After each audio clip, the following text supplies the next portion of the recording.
Hi guys, this is Erica from Gokce Capital. Now before I begin, be sure to click subscribe and turn on the notification bell. One December day in 2020, a trail runner noticed a stream of thick, murky water pouring into Yellowleaf Creek.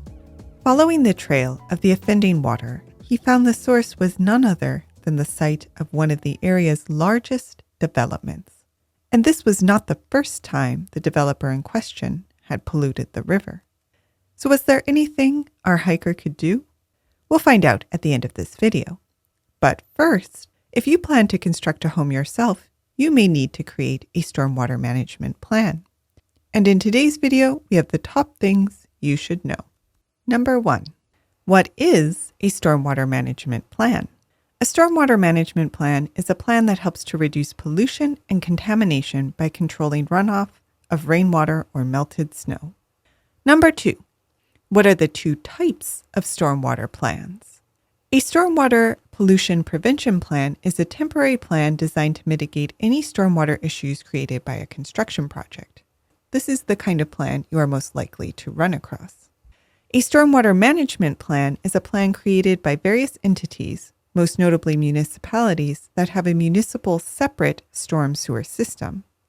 Number 3. Why is it critical to manage stormwater?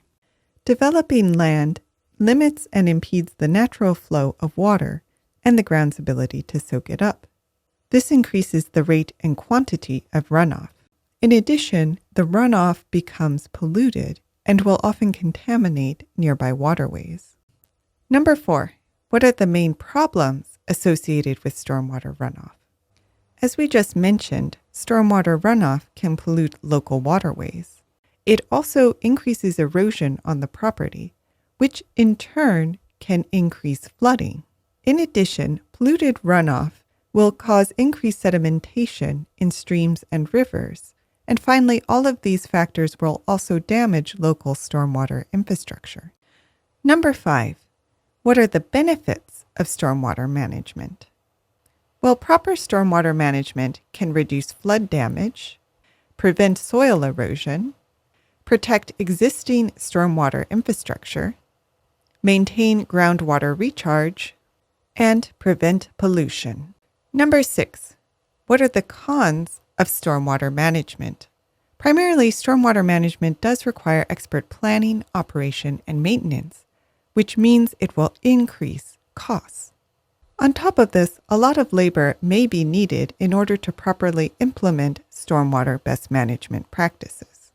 Of course, one of the biggest downsides of stormwater management is that some contractors or individuals simply do not do it.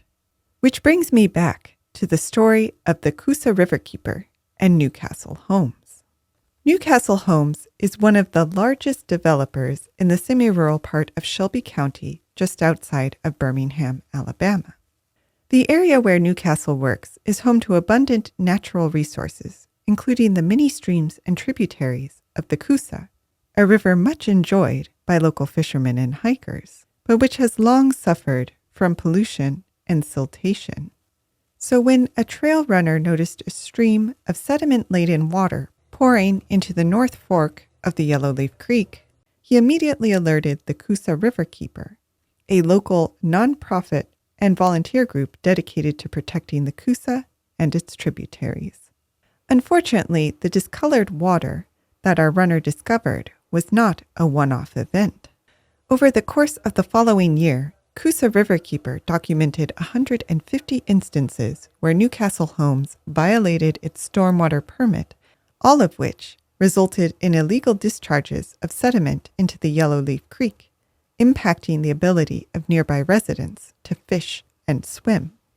As Joe Craddock, a local fisherman, noted, "I used to be able to catch crappie, bass, and catfish in Yellowleaf Creek. However, Newcastle's runoff makes it harder for the fish to survive. You can't find these fish like you used to." Newcastle was fined by the Alabama Department of Environmental Management for not following stormwater management best practices. But this did not stop the pollution. So, in February 2022, Gokce Riverkeeper sued Newcastle. As of the time of this video, The outcome of the case has not been decided, so it's too early to know whether Joe will get his fish back. But suffice it to say, if you plan to develop your land, it's always a good idea to implement a stormwater pollution prevention plan. It may sometimes feel like an unnecessary bureaucratic burden, but stormwater management can have a big impact on your neighbors. So even if your project is small, it's still the right thing to do. But what do you think? Do you have any stories about stormwater management? Let us know in the comments. Did you like this video? You're going to love our Gokce Land Due Diligence program. We'll make you a land due diligence expert in just 7 days. Check it out at gokcecapital.com/glad. And while you're at our website, don't forget to explore our $1 down listings at gokcecapital.com/listings. Finally, don't hesitate to reach out. You can email, call, or text, and we will respond as soon as possible. So thank you for listening, and more to come.